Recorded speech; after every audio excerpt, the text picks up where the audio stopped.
Olá, queridíssimos estudantes do estado de São Paulo, do Brasil, do universo, dos universos paralelos. Sim, eu acredito nisso. Acho que muita gente está vendo a gente.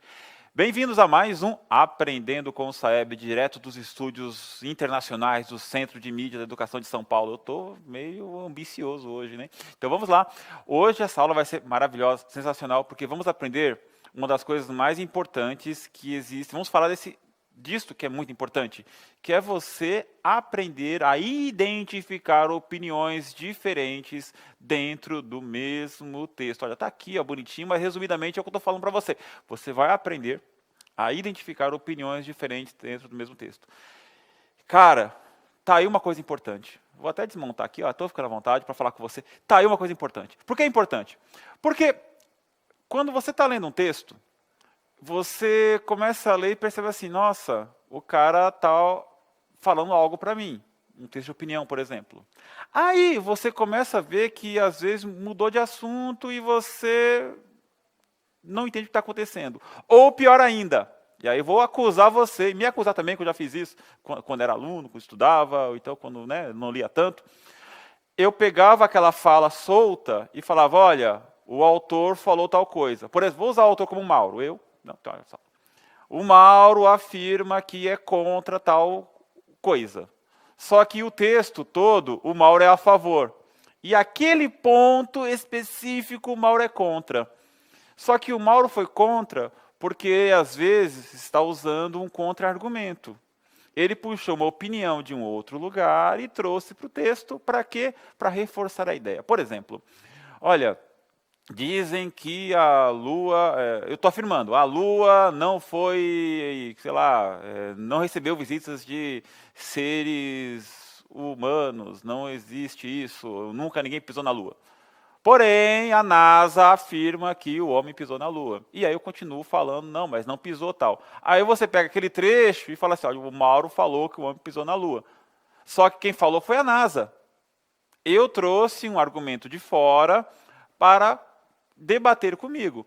Então, é interessante, quando você lê o texto, você perceba de onde está vindo as opiniões. E eu falo quando você está lendo um texto, mas quando você está lendo, inclusive, numa conversa. Você está conversando com uma pessoa e, às vezes, a pessoa está utilizando um argumento diferente do dela para poder ajudá-la a comprovar alguma coisa. Está confuso? Vamos para a prática? Então, a habilidade de hoje é esta. Analisar o efeito do fenômeno da pós-verdade, discutindo as condições e os mecanismos de disseminação de fake news e também exemplos, causas e consequências desse fenômeno e da prevalência de crenças e opiniões sobre fatos, de forma a adotar atitude crítica em relação ao fenômeno e desenvolver uma postura flexível que permita rever crenças e opiniões quando fatos apurados a contradicerem. Olha só, lá em cima está reconhecer posições distintas entre duas ou mais opiniões relativas ao mesmo fato ou ao mesmo tema.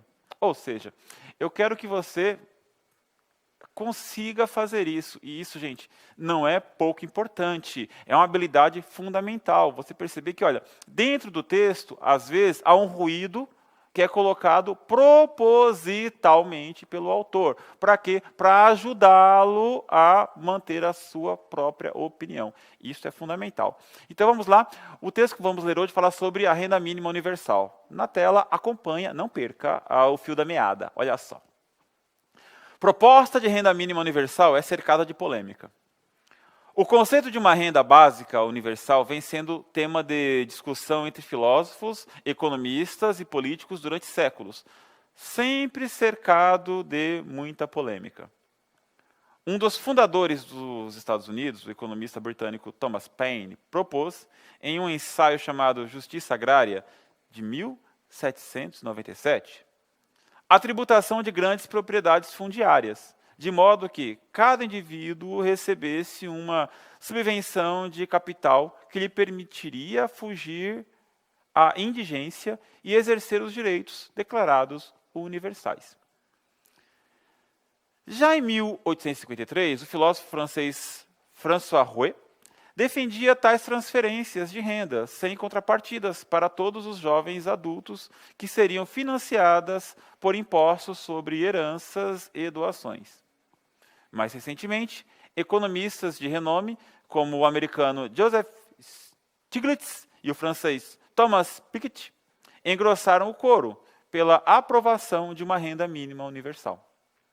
Os partidários do sistema garantem que o benefício reduziria a desigualdade, ajudaria os desempregados e quem se dedica a cuidar de familiares sem ser remunerado, e equilibraria o aumento da automatização do trabalho.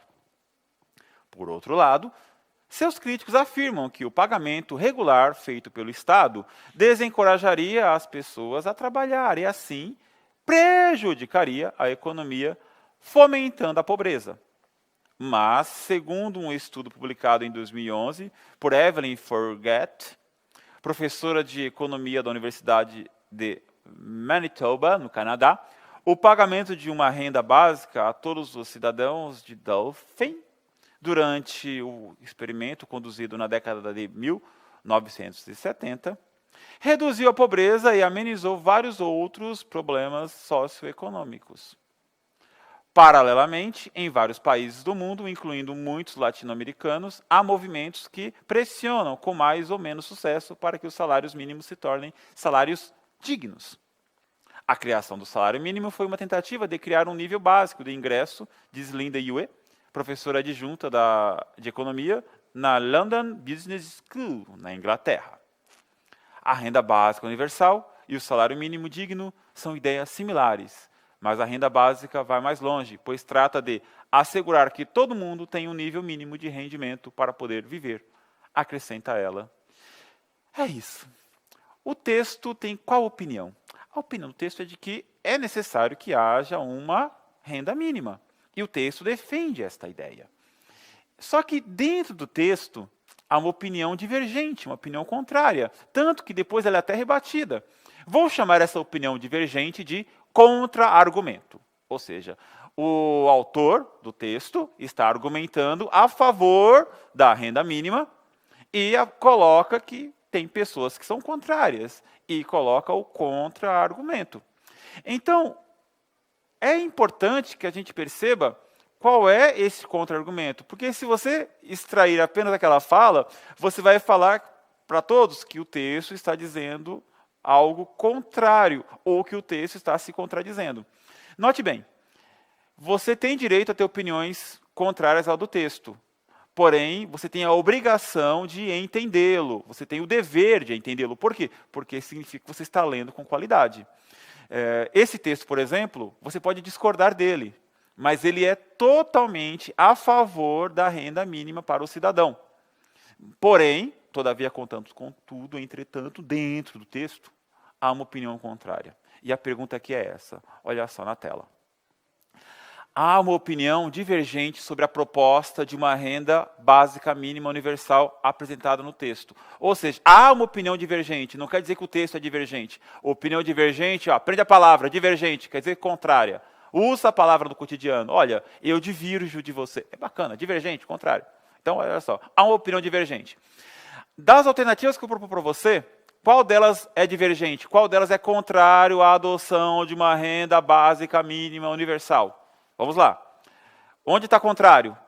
O filósofo francês François Rouet defendia tais transferências de renda sem contrapartidas para todos os jovens adultos, financiadas por impostos sobre heranças e doações. Isso é contrário à adoção de uma renda mínima universal? B. O americano Joseph Stiglitz e o francês Thomas Piketty engrossaram o coro pela aprovação de uma renda mínima universal. Faz assim. Tem mais 3 opções, mas dá uma pausa nesses dois aí e reflete sobre isso. Volta no texto, volta no vídeo e pensa, essas 2 alternativas são contrárias? Um tempinho, vou parar aqui e já volto com mais 3 alternativas para você.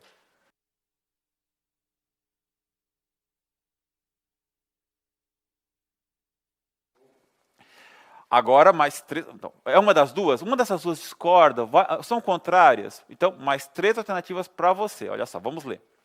Letra C.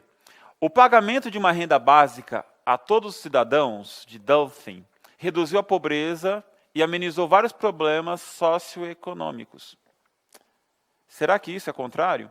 Letra D. O pagamento regular feito pelo Estado desencorajaria as pessoas a trabalhar e, assim, prejudicaria a economia, fomentando a pobreza. Será que é essa?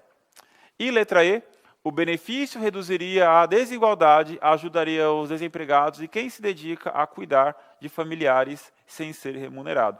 Faz assim, pense mais um pouquinho aí e dá uma pausa, que a gente já volta com a resposta e as explicações para vocês. Vamos lá?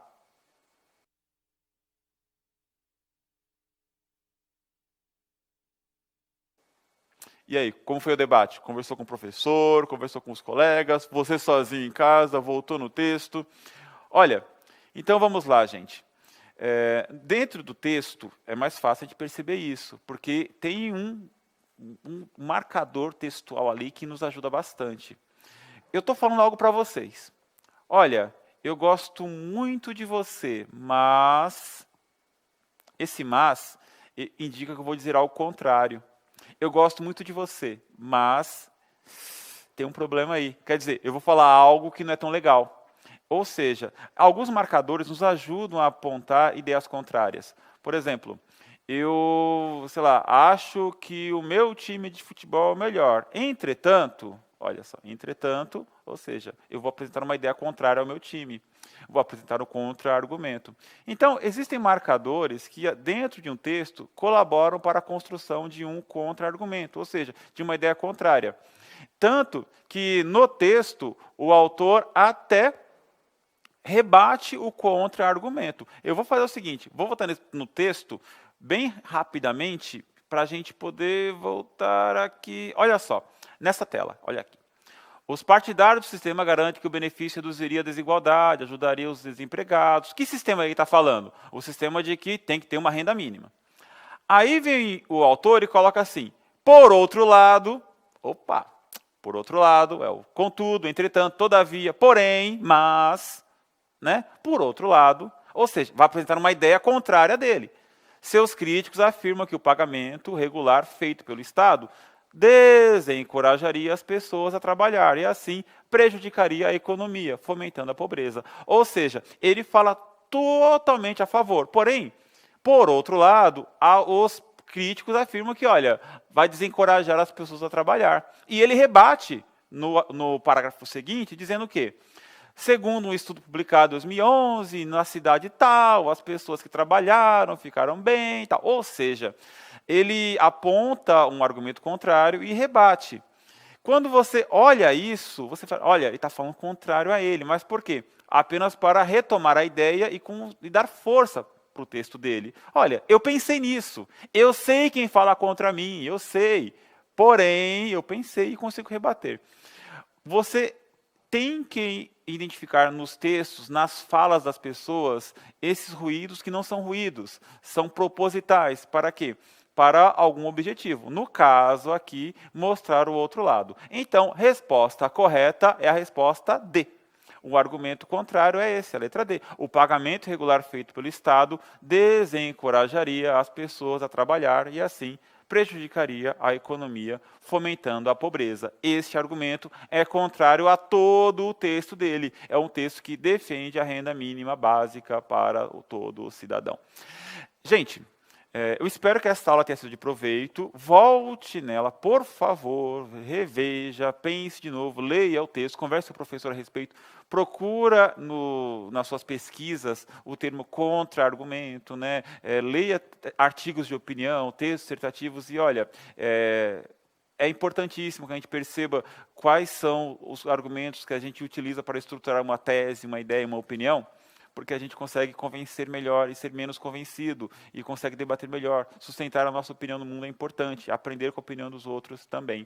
Então, é isso. Esta foi a aula de hoje, espero que vocês tenham gostado. Qualquer coisa, fale com a gente, procure-nos na língua portuguesa, CMSP_EM, estamos lá falando com vocês. Um grande abraço, até a próxima, tchau, tchau, valeu!